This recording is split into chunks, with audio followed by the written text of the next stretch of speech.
keep things lively, Rich and I will be sharing the presentation and working back and forth. We also would welcome your comments, questions, input as we go along. So please use the chat feature and we will do our best to respond to it real time. And/or if we do not know the answer and you stumped us, we will be sure to find a way to get back to you and answer your question. So with that, here's what we're going to talk about today. First, Richard's going to give an overview of the GSA Federal Supply Schedule program. Now, some of you may be on schedule, some of you may be interested in getting on contract, but just going to provide just some baseline information about the program. I'm then going to talk about the consolidation effort that's been occurring over the last year or so and provide an update as to where that is and where it's going. We'll turn it back to Richard to talk about our favorite compliance aspect of the schedule program, the price reduction clause. And then I'll talk a little bit about the TDR pilot program, which has been ongoing, and it's a little bit unclear as to where it may be going. We're lastly then going to end with some discussion about some important issues, particularly in the Trump administration and various investigations that are going on about the domestic source restrictions that apply to GSA schedule contracts, and then the related Section 889 implementation, which is otherwise known as the Huawei ban. We'll talk a little about what's next, and then hopefully leave some time for some Q&A as well. So with that, I'd like to turn it over to my partner, Richard Arnholt, to lead us, to kick off our webinar here. Thanks very much, Todd, and thanks again to Yasmin and the Maryland PTAC for hosting this great session this morning. So many of you are, I'm sure, familiar with the GSA schedule program. It's otherwise known as the Federal Supply Schedule or Multiple Award Schedule program. These are long-term contracts for commercial products and services that can be used government-wide. There are many features of the Federal Supply Schedule program that are attractive both for government customers and for contractors. Number one, these are long-term contracts. From a contractor's perspective, these can be used not just across the federal government, but state and local governments are also able to purchase off of GSA contracts. In addition, other contractors can be authorized to purchase off of GSA schedules for certain projects, and you sometimes see that in the construction space. So once you're on schedule, you have access to a very significant market. A large number of customers are able to purchase your goods and services. In addition to having access to that large market, something I think is attractive for both the contractors and for the government is that it radically simplifies and accelerates the procurement process. Once the GSA schedule is in place, the pricing has been determined to be fair and reasonable. And so all that an agency or state or local government entity would need to do is to issue an order off of that schedule. That can be done with very limited competition requirements, and in comparison to full and open competition, very few regulatory obligations as well. The GSA at last report is saying that customers have access to more than 12 million commercial supplies and services at these volume discount pricing. And that really was one of the driving motivators behind the development of this schedule program and other government-wide acquisition vehicles, or GWACs. The idea that if the government put in place a contract that could be used across the federal government, contractors are much more likely to provide discounted pricing for those goods or services. As I mentioned earlier, at the time of contract formation, when a schedule is first put in place, the GSA has to determine that the pricing offered by a contractor for those commercial goods or services is fair and reasonable. Now, in the commercial marketplace, if you were negotiating with another commercial entity, the way that that commercial entity would determine the pricing is fair and reasonable would be by doing market research and trusting its own, sense that the price that they're paying is appropriate for the goods or services that they need. Slightly different when you're dealing with the sovereign. Instead of the government doing that research and ensuring that the price is fair and reasonable, the GSA requires that contractors seeking to get on schedule provide what's called commercial sales practices disclosures. This is done on a CSP, commercial sales practices form, and contractors are required to tell the government what their pricing is to different categories of customers and what their discounting practices is to different categories of customers. In addition to mandating those disclosures, there are ongoing price reduction obligations that we're going to talk about in a little more detail later on in the presentation. For larger commercial entities, both of these obligations can be challenging to comply with. As I said, we're going to talk a little bit more about that in a minute. This program is enormous. It's grown pretty significantly over the past decade or two, and currently there's about $40 billion a year in government purchases flowing through the schedule program. Prior to consolidation, that Todd will get to in a second, there were 24 multiple award schedules, and there were over 19,000 scheduled contracts. For companies that offered a wide range of goods and services, they may have been required to have contracts have multiple scheduled contracts, so they couldn't offer all their goods and services through one vehicle, and that made the administrative obligations on both the government and the contractor more challenging. Although there are 19,000 scheduled contracts, only about 40% of those contracts win business, and 5% of those contracts win approximately 80% of the business. While having a GSA scheduled contract does provide, I think some people describe it as a license to hunt, it is no guarantee that a contractor is going to get work or sales from the federal government or state and local entities. It does provide an advantage if you're marketing, in that you're able to tell customers, potential customers, that you're on schedule, and that will ease their administrative burden of placing contracts or orders with your company. As I mentioned, many companies have wide variety of products and have to go on multiple schedules. And then, finally, the motivation for this, as I said earlier, there are policy reasons. The government wants to achieve volume discounts, wants to ease the ability of the government to purchase commercial goods and services, but there's also a financial motivation, and that motivation for GSA is that it charges a fee for each transaction, and that what's called industrial funding fee of 0.75% has to be paid quarterly by contractors that have scheduled contracts. Now, we're going to talk about some of the changes that have occurred to the schedule program recently and changes that are ongoing today.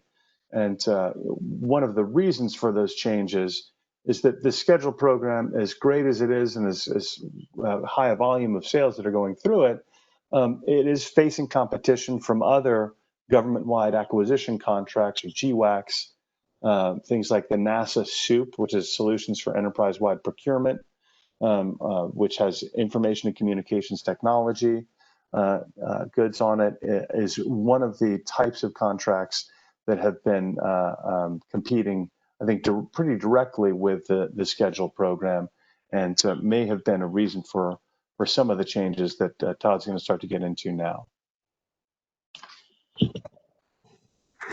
Great, thanks, Richard, for that background, and importantly, kind of laying out the reason that GSA announced a schedule consolidation effort. Their stated reason was to improve the buying experience and address a lack of consistency across the schedules. But as you can see, not only did they have probably too many schedules and too many contractors, they were also getting tremendous competition from other agencies in regards to more simplified ways to procure various goods and services. But the schedule consolidation effort is one of 4 cornerstone initiatives of GSA's federal marketplace strategy.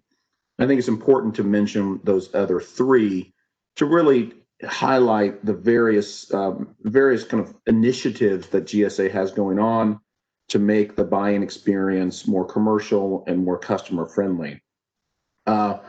First, they are working something called catalog management, which is to streamline and improve management of data associated with more than 50 million products and services offered in the federal marketplace, including items represented on GSA Advantage. They're going to enhance GSA's catalog management capabilities to ensure more searching, comparing, and purchasing of requirements. Suppliers can more easily add and modify offerings, and it will improve the workforce accessibility to data. Second initiative is the contract acquisition lifecycle management system, which is streamlining acquisition systems across 5 major programs. The multiple award schedule program that we're talking about, multiple award IDIQ contracts, which are the non-multiple award schedules, GSA Global Supply, assisted acquisition services, and technology transformation services. And the 4th initiative, which is, I think, very important, is what they call the commercial platforms, where they are enabling federal agencies to procure COTS items through partnerships with commercial e-commerce portals.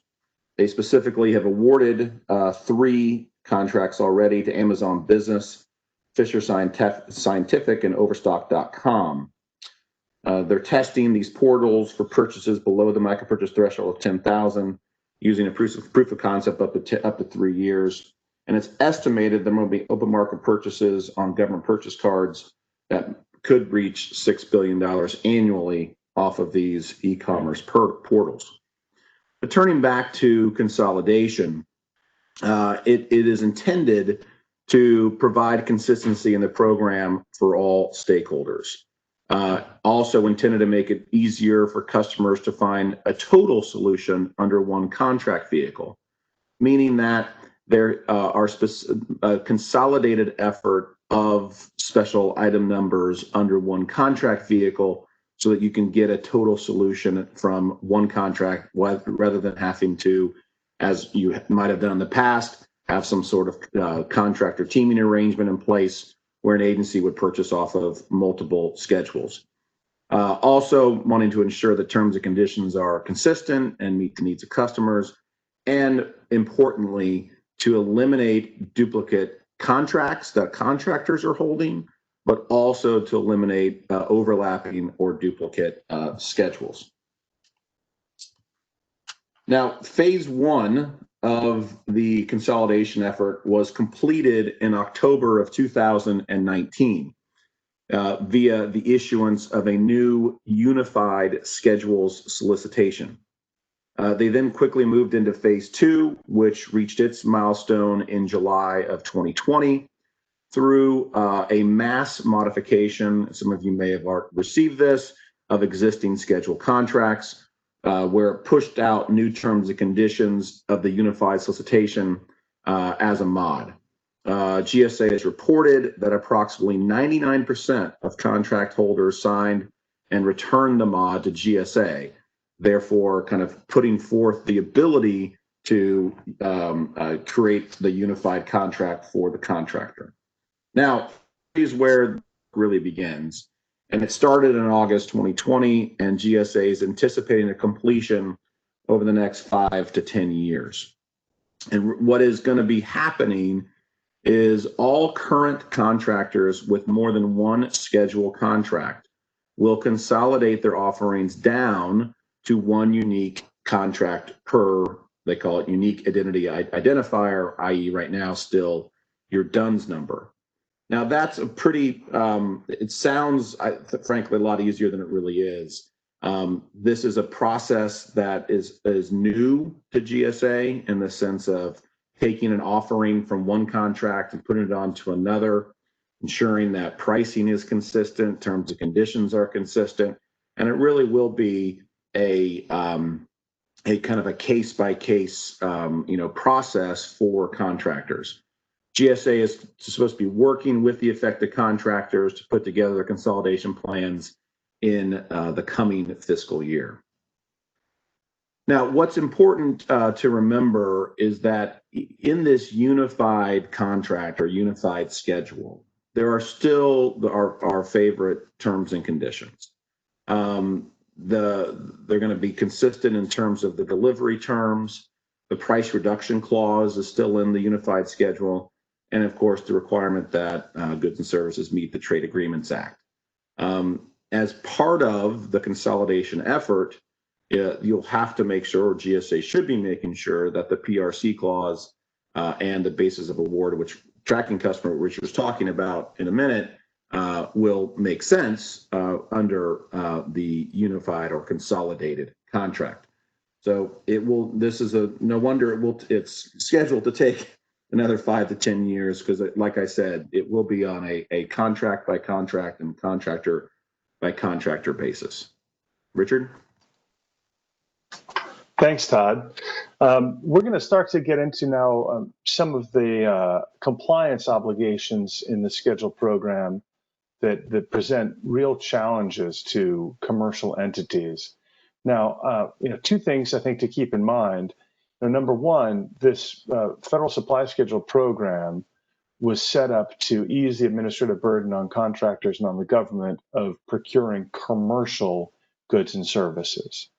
So there are a lot of companies that aren't traditional government contractors, not the sort of the Lockheeds and General Dynamics of the world, that have scheduled contracts. They're primarily commercial entities that maybe have a side business selling to the federal government.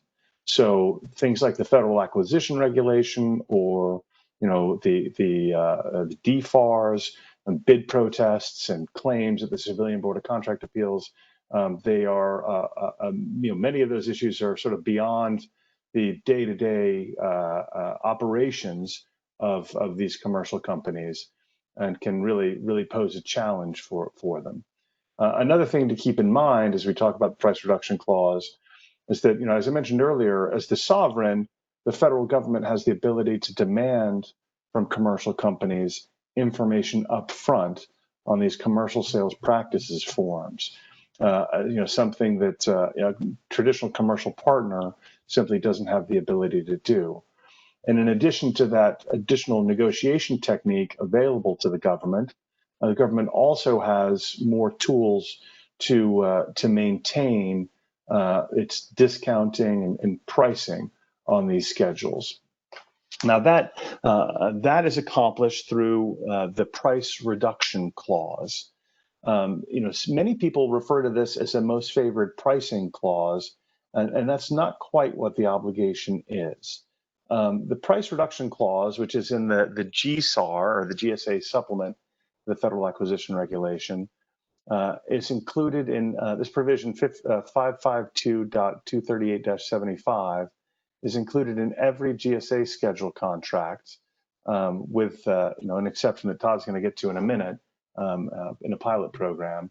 And it requires that the schedule contractor and the GSA agree on a customer or category of customers that's called the tracking customer or basis of award customer that the discount provided to the government will track. In other words, let's say that I sell computer systems, and my tracking customer is a large shipping company that I sell a lot of computer systems to.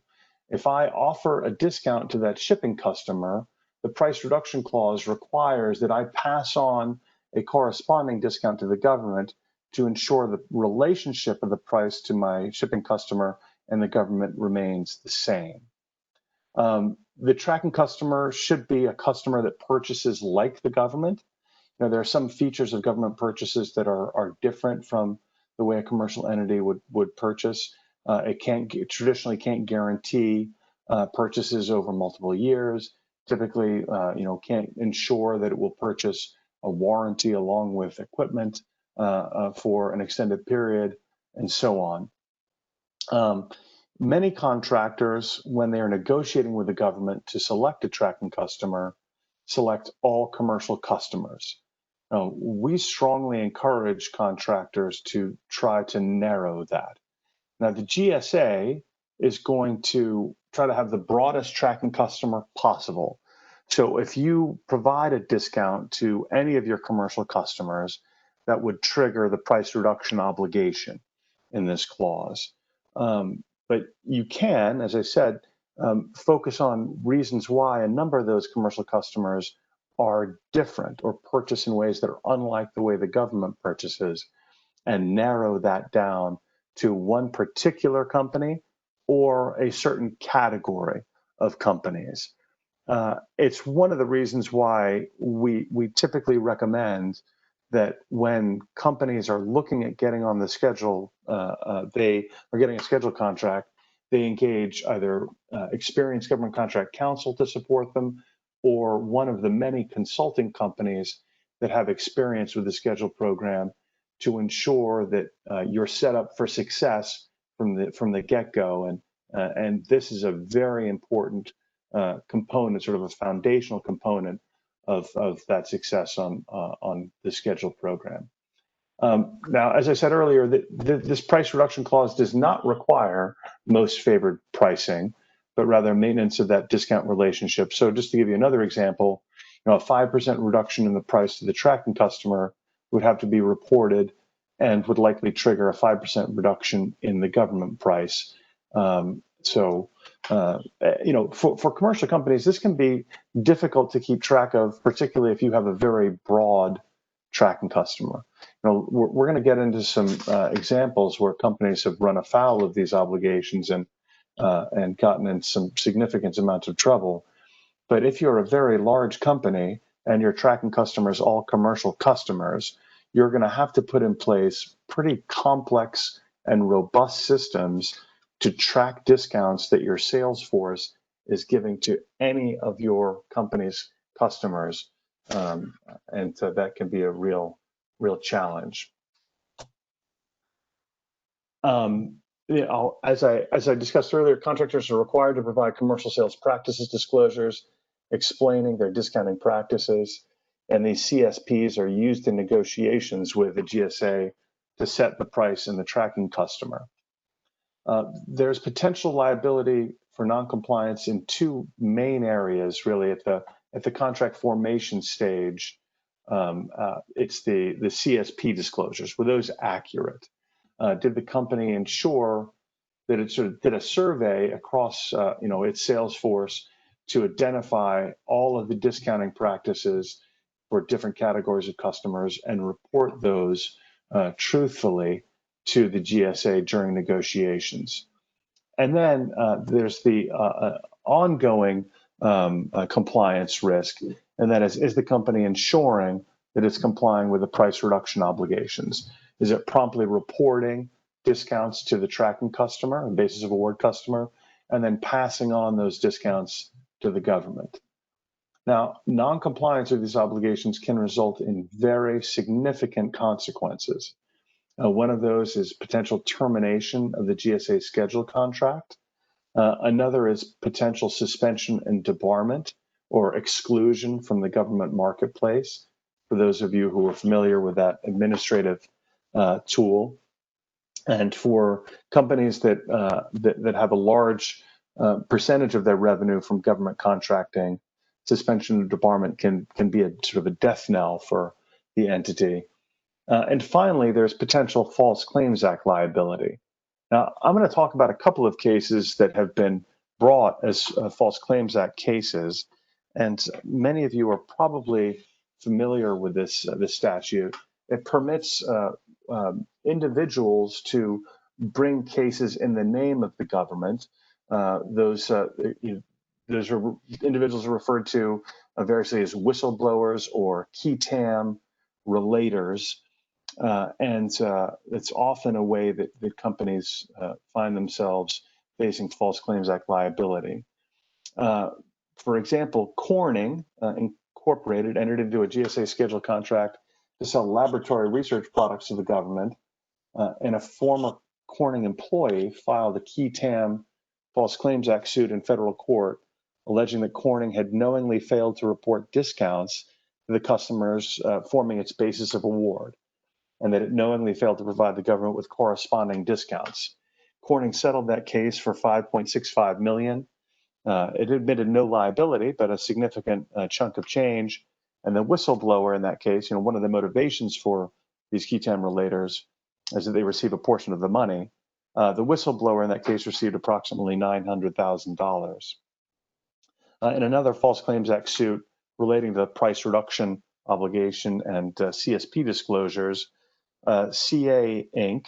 paid $45 million in March 2017 to resolve allegations under the False Claims Act that it did not fully and accurately disclose its discounting practices to the GSA contracting officers, but rather provided false information about discounts it gave commercial customers for software licenses and maintenance services at the time of contract negotiation in 2002, and when the contract was extended in 2007 and 2009. In that case, it was also alleged that CA had violated the price reduction clause by not providing government customers with additional discounts when applicable commercial discounts improved. In that case, the whistleblower received almost $11 million. And then one last example that you may have heard about, Oracle settled False Claims Act claims for almost $200 million that it had failed to provide GSA with accurate commercial sales practices information and knowingly made false statements about its sales practices and disclosures. It also resolved claims that it did not comply with the price reduction clause. In that case, the whistleblower received approximately $40 million. Now, in these types of cases, contractors are faced with having to present evidence that they gave the government at the time of contract formation all of the relevant information about their commercial sales practices. And you can probably tell by some of the dates that I read off to you that there can be a large gap in time between contract formation and the time that False Claims Act suits are brought or there's a resolution of these False Claims Act suits. For example, in the CA Inc. case, that contract was first put in place in 2002, and the False Claims Act case was settled in 2017. So just forensically, it can be very difficult to go back through a company's files, many of which may have been destroyed in accordance with the company's ordinary document destruction policy, and find evidence of what the company's discounting practices were to commercial customers at the time the GSA scheduled contract was put in place. And in part because of how onerous this price reduction obligation has proven to be for commercial entities, the GSA has been experimenting in recent years with some programs to try to ease that burden. And Todd is going to detail one of those important initiatives. Thanks, Richard. As Richard provided some examples, CSP and PRC requirements can become quite onerous for companies, and in an effort to provide an alternative to the continuation of those practices, GSA initiated a pilot program called the Transactional Data Reporting Program that provided contractors an option to opt in to this program in exchange for eliminating the CSP and PRC tracking customer requirement. Instead, they would have to track and report to GSA on a monthly basis 11 different transactional data points. I just want to read off what those data points are. The contract BPA number, the task order number, non-federal entity number, description of deliverable, manufacturer name, manufacturer part number, unit measure, quantity of item, universal product code, price paid per unit, and total price. Now, that has a very much a product-based flavor to it rather than a service-based flavor to it, and therefore presented some difficulties for contractors to engage in the TDR process. Nonetheless, some companies did decide to invest in this sort of reporting process and reporting system and have participated in the program. Now, a couple limitations on the program, the pilot program. It does not apply to federal supply schedule contracts that are administered by the VA. So pharmaceutical, medical supply, those sorts of things cannot participate in this program. And it was limited to certain schedules and special item numbers under those schedules. So we've included here the old schedule numbers that were eligible to opt in to the TDR process. Now, with kind of where the program is at now, GSA decided to extend the TDR pilot program through FY 2020, which, as we all know, ended about a week ago. And it allowed folks to continue to participate in the TDR process, but at the same time, keep their focus on the GSA consolidation effort. Now, it did allow GSA to gather data about TDR in a new consolidated schedule environment. So according to GSA reports, they have been able to collect data under some unified contracts from contractors that opted in and entered into the unified schedule. Now, during this extension, participating contractors still reported their monthly sales in the FAS sales reporting portal, and contractors that fell within the current TDR pilot scope could still opt into the TDR pilot. Now, currently, we believe that GSA is kind of reevaluating the TDR pilot and will decide whether to continue it, cancel it, or potentially expand it to participation to all sends on current schedules and then the unified schedule. Now, if they decide to discontinue the pilot program, they will have to reinstitute the PRC and CSP disclosures that have been waived under the pilot program participants. Now, this revision would only be implemented on a go-forward basis. So to the extent that you are participating in TDR and it goes away, you'll want to make sure that the modification appropriately documents on a go-forward basis only, and what the PRC and CSP obligations are. Unfortunately, we were looking yesterday and today and haven't seen any specific guidance yet on those next steps, so I definitely stay tuned. Thanks, Todd. We're going to cover now briefly another area of significant compliance challenge to commercial entities, and one that has been a real struggle for commercial companies for a long period of time, and that's domestic source restrictions. Government contracts for supplies are subject to the Buy American Act. Provides a price preference for U.S. manufactured goods. That price preference is at various levels, depending on whether it is a DoD acquisition, in which case there's much larger price preference for U.S. products, and whether the contract is being competed between small businesses or large businesses. Small businesses are given there's a larger preference for American products. The Buy American Act, importantly, is waived for procurements over a certain threshold. And that waiver is in accordance with United States trade agreements obligations, including things like the World Trade Organization Government Procurement Agreement. For most contracts for supplies, that threshold is currently $182,000. For construction contracts, it's significantly higher. I believe it's currently around $7 million. For those procurements where the Buy American Act is waived, this price preference for American goods, the Trade Agreements Act applies.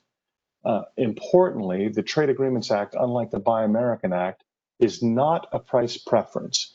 It is an outright prohibition on products from non-designated countries or from countries with which the United States does not have trade agreements obligating equal access to the government procurement market for certain transactions.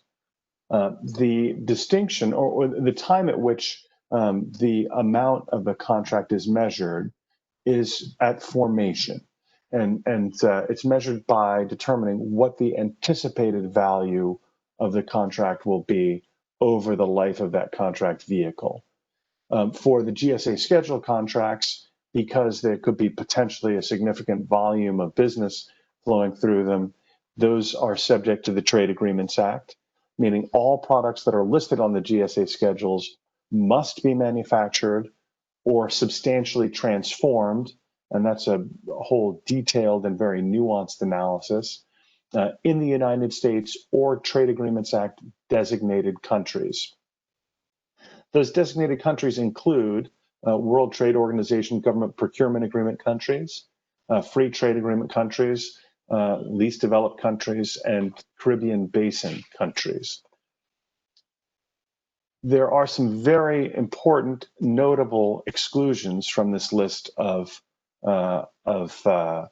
designated countries, including China, India, and Malaysia. Now, those three countries over the past few decades have been centers for production of an extraordinary variety of goods, and the commercial sector has shifted supply chains based on where it is most efficient to manufacture on any particular date. So we've seen a lot of manufacturing move to China over the past decade or two, and commercial entities are typically agnostic to where a supply is coming from. So they may source from Taiwan on one day, from China the next, as long as the product meets their requirements and meets their quality control standards. This has proven to be a real challenge for commercial companies. Like the price reduction clause and commercial sales practices, this obligation is wholly inconsistent with the way that commercial companies run their supply chains today and have run them historically. In addition, there's been increased focus on these domestic source restrictions in the current administration. There have been, for example, executive orders increasing the price preference under the Buy American Act for goods. There have been memos and executive orders directing agencies to more narrowly construe exceptions to these domestic source restrictions, these domestic preferences. And all of that has made it even more challenging than it has been historically for businesses to comply with these obligations. Like the PRC and the CSP disclosures, there are very significant consequences for noncompliance, including termination of the schedule, suspension and debarment, and potential False Claims Act liability. There have been some very, very large settlements of allegations of violation of these obligations. And again, the companies that are most likely to run afoul of these requirements are those that are not traditional government contractors, but have sort of dipped their toe in the government contract marketplace because they learned about this great schedule program designed specifically for commercial contractors and designed to allow the government to purchase commercial products in a way that is as similar as the government can get to the way that commercial companies purchase. So it's something to be very aware of if you're looking at moving into the schedule marketplace, or if you already have a schedule contract in place. And Todd is going to talk now about an additional restriction that has become a real hot point over the past year or so. Thanks, Richard. We thought it was important to kind of build upon the general domestic source restriction discussion with highlighting the Section 889 implementation. Section 889 is a reference to the provision of the National Defense Authorization Act, I believe, of 2018, the John McCain Act, whereby the government put in place, and it was signed into law, two different ways to effectively try and rid our supply chain and the government's use of products from Huawei, Chinese manufacturer of various telecom and surveillance equipment, its affiliates, and a couple of additional identified Chinese companies. So otherwise it's known as the Huawei ban. So we've had one of these requirements really kind of already as part of our universe since August of 2019, where certain FAR clauses were a part of the scheduled contract. And since that time period, the government has been prohibited from procuring equipment or services that meet the definition of covered telecom equipment or services, which is effectively services or equipment from Huawei or the related entities that serves as a substantial essential component of any system. That ban or that prohibition has been in place, and contractors were representing that they were not providing in their goods or service anything the government could procure that would fall afoul of that ban. Now, what has really got particularly the commercial world, as well as large government contractors, kind of scrambling in essence, is to comply with what we call paragraph B of 889, which is that the government has taken a step further and is now prohibited as of August 2020 from contracting with any entity that uses equipment or services in their business that would qualify as a covered telecom equipment or service. And noteworthy, this applies regardless of whether the use of the prohibited equipment or services is in the performance of work under a government contract. So you can imagine that for particularly large global organizations, this is quite a bar to be able to make representation in regards to whether or not you use any of this equipment or service as a substantial element of component of any system in your business line. Now, these prohibitions, in essence, are implemented through the FAR clauses I have listed there. There are corresponding DFAR clauses that you would also see in DoD contracts that accomplish the same objective. Now, so what is GSA doing in regards to this?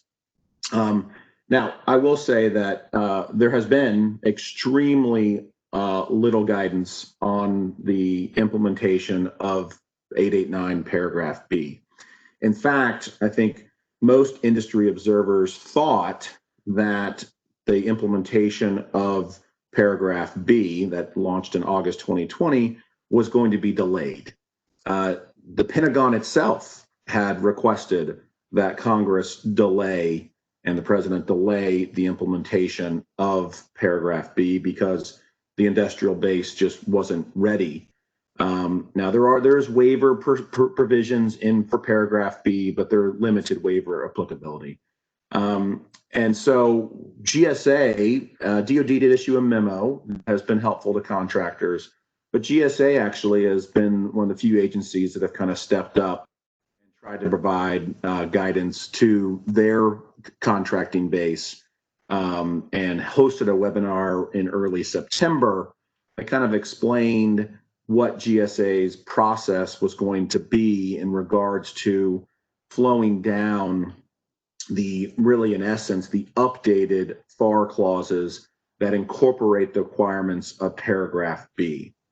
And I think what's important to note is that you have your normal time to review and accept the modification, but that COs do have the discretion to not exercise options or extend the period of performance where a contractor does not accept a modification. And I think that would happen likely in a case where a contractor just can't make the representation that's required.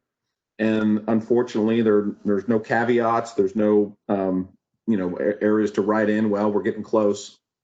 And what we've been encouraging clients is to look at the DoD memo, which is really the only real guidance out there at this point. We do hope that there will be some additional guidance once the comment period ends. The comment period, I think, has ended, and comments are in. Hopefully, we'll get some additional guidance when the final rule is issued. Right now, it's an interim rule. But that in order to kind of think through application of paragraph B, DoD did indicate that contractors should use a reasonable inquiry when looking at their supply chain to determine whether or not they use effectively banned products in their telecom or surveillance systems. And so, reasonable inquiry does not rise to the level of a third-party audit, but it does need to be some sort of process or procedure the company is following to document that they've asked their suppliers who potentially could be providing those services to them, whether or not they're using any banned products. So on Section 889, I would say, we need to stay tuned. I think for small to emerging companies, this is probably not that big of an issue, and you can hopefully check the box fairly quickly with some reasonable diligence. But for larger companies, this is particularly commercial companies, this is a harder road to climb, and more time is being spent on it than I think people really thought they were going to have to. So with that, Richard, let's talk about what's next. Great. Well, thanks, Todd. There are some open questions about where the scheduled program is going. We think that some of the changes that we've discussed in this presentation today, the transactional data reporting, consolidation, are helping to make the GSA scheduled program more competitive and more attractive both to commercial companies and to government customers. But as we mentioned, there is increasing competition from other government-wide acquisition contracts like NASA SEWP and others. There are also some other things that are occurring that may result in a reduction of flow through the GSA schedule program. And one of those, Todd, is something that you mentioned early on in the presentation when you were talking about the initiatives that GSA has undertaken in the federal marketplace strategy development. You had mentioned that there have been 3 contracts awarded for this pilot program for the e-commerce marketplace. And I think it might be helpful to talk a little bit about what the potential impact of that will be on the schedule program. Yeah, happy to. This was I think a hotly contested and debated authority that GSA acted on to create this e-commerce marketplace. Went with 3 contractors to then create this marketplace to allow the purchase of kind of micro purchases off government purchase cards. I think it to the extent it's developed in a way and looks maybe a good bit like Amazon looks, I do think it has the ability to take away sales from the FSS program. Could be billions of dollars, as I noted, and I think it'll depend upon a lot of how much people migrate to it, how well it's marketed, and what sorts of goods are on the marketplace. I think another question will be, how does GSA kind of oversee the marketplace? What sort of audit mechanisms do they have in place to make sure that that the purchases remain at the level they should be at? In terms of how products get on and the pricing of those products, that's a whole nother story. So I think it's an exciting development in the sense of giving particularly government buyers a more streamlined way to purchase than using your classic FSS ordering model. Great, thanks, Todd. You know, I think there may also be it may also be an attractive avenue for selling products for these smaller transactions, insofar as some of the compliance obligations that we talked about today are not going to be enforced, right? So if contractors do not have to comply with the Trade Agreements Act when selling through the e-commerce portals, and are not required to disclose sales practices through CSPs, or to comply with price reduction clause obligations, that may sort of increase the attractiveness to them of moving transactions to the portals. And if it does streamline the ability of government entities to purchase these goods, we might see an increase in the micro purchase threshold and an increased pressure to flow more transactions through the e-commerce marketplace as it matures. But and I guess something, Todd, that you touched on, will the TDR continue? And I know we've counseled some clients on the TDR in the past, and it seems that the program's gone well. But what were your thoughts on that?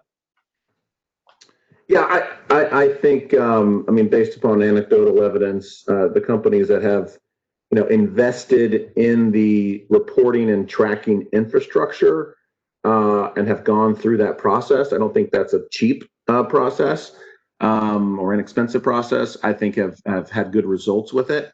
I think the question becomes, how far can it go in terms of, will companies be willing to make the investment in that sort of reporting mechanism?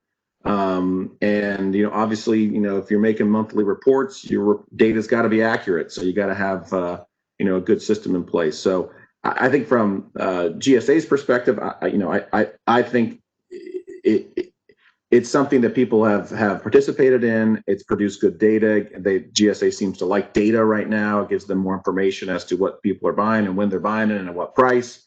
So to get more data, they got to go through the TDR process. So I would expect that it would continue. Great. Thanks, Todd. And then the last question that we wanted to discuss briefly was about domestic source restrictions. But before we get into that, again, I want to encourage any of the attendees, if you have questions, please submit them in the chat box, and we'll try to answer them just at the end of the presentation here. But if we don't get to them, we'll follow up with you afterwards. Hi, I just wanted to jump in there, Richard. I'm not sure if you can see all the questions, but there's quite a few questions, but I'm not sure if some of them are hidden from you. Or can you see any questions in your chat box? I can't, I'm afraid. Okay, well, let me know. I can read some out just let me know when you're ready. Okay, sure. Let's do that. Todd, if you're all right with that, if you could read through them. Okay, great. All right. So could you talk a little bit about the requirements to get on a GSA schedule? Some of these are going back about 30 minutes. So you may have covered some of them, in which case people can watch it back on the recording. But if you haven't, that's the first question. Sure. Well, we talked, quite a bit about one of the most important requirements, and that's the commercial sales practices disclosure. The primary obligation the GSA has at contract formation is to ensure that the pricing provided for the commercial goods or services are fair and reasonable. So the GSA is going to want to see your CSPs, and they're going to want to see evidence that the pricing that they're receiving is appropriate. And they're going to want to see that evidence from sales to commercial entities. Sometimes when working with contractors that are focused on the government marketplace, they may have a significant volume of sales to government customers, but very little commercial work, and that can be a challenge up front, with regard to getting GSA what it needs to make its price determination. But I think that's probably the biggest challenge and most important thing up front. Todd, did you have any thoughts on that? I would just note that GSA has on its website, I think a pretty good, here's how you apply for the schedule program. Here's the solicitation. here are all the various attachments you got to complete. I think the reality is to a small company or even a mid-sized company, filling out a schedule proposal can be daunting. And we do recommend to companies to identify, and there are plenty of them around town, GSA schedule consultants that can take you through the process of completing the entire proposal. Not only the technical side, but the contract administration side and the price per side. We've highlighted kind of the legal or compliance risks, but the vast majority is kind of honestly paper pushing. And it helps to have folks that have done it before and have relationships with GSA to help you through that process. So there's consultants around to help you through that process. Okay, great. Thank you for that. In fact, that was one of the follow-up questions is, do companies seek out an outside consultant to help navigate GSA? So thanks for commenting on that. Another couple of questions before we have to wrap up. Are the pricing discounts regulated to ensure that the offerings are comparable to market rates while still remaining competitive? They're not necessarily regulated, but I mean, as part of the CSP disclosure, you're not only identifying your pricing practices, but in often cases you're identifying your discounting policies as well as your best price for a particular product or service in a given time period. And so GSA uses that information, that disclosure, to then negotiate with you what your discount will be off of your commercial price. And so not necessarily regulated, but those are utilized to identify what the price should be. Also, you can point to other prices on schedule. GSA will look at other prices from competitors or similarly marketed products that are on schedule to determine price reasonableness. Okay, thank you. People are asking if this PowerPoint will be sent out. Yes, I will be emailing it shortly, probably within the next 30 minutes. And this has also been recorded. So I will be sending you a link to watch that as well. That probably won't be available till tomorrow. And one last question before we wrap up is you had talked, can you translate the meaning of, I think it was when you were talking about the technology, does it mean we can't use a particular phone or VoIP? What it means is that, number one, you can't sell Huawei products to the federal government, and number two, if it is a Huawei VoIP service or a like Dake Vision surveillance camera, you can't use them in your business, and you can literally not use them in your commercial or federal government business because you have to represent that you're not using them. This is the government's way of putting Huawei out of business, by basically saying to all federal contractors, you can't use this in your supply chain. Okay, well, thanks for that. Okay, thank you so much, Todd and Richard. You guys are a great team. This has been a really, really informative presentation. I will be sharing it with everybody who registered. We had over 55 people join us today, which is excellent. And Richard and Todd, I will be in touch to schedule you again in the spring, if that's okay. That'd be great. Thank you very much for the opportunity, Yasmin. Okay, well, thanks again for doing this. We do appreciate it. Really helps small businesses a lot. And thank you to everybody for joining us today. I hope you got a lot out of this. And I look forward to seeing you on another PTAC webinar. Thanks again, and bye-bye.